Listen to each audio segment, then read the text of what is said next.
A TV Com, canal 22, está muito feliz e felizes estão aqueles que aqui residem em Pedrinhas. Esta que é uma cidade parceira, uma cidade simpática, que tem como fonte a simpatia, a alegria e a mulher no poder. Nós estamos aqui com a Ângela Gianetta, que está assumindo o poder, a prefeitura, os nossos parabéns.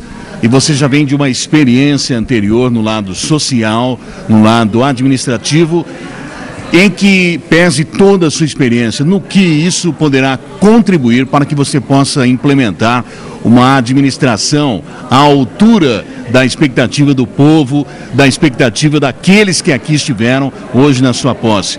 Boa noite. Inicialmente, estamos muito felizes em estar ao seu lado no momento em que o Brasil tem uma presidenta, nós temos aqui uma prefeita. Sim, boa noite. Eu também estou muito feliz com essa grande responsabilidade que é governar Pedrinhas até 2016. É uma responsabilidade grande, mas eu creio que prazerosa.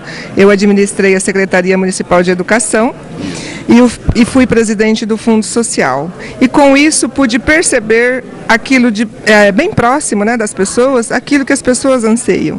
Então eu creio que essa base servirá para o meu governo.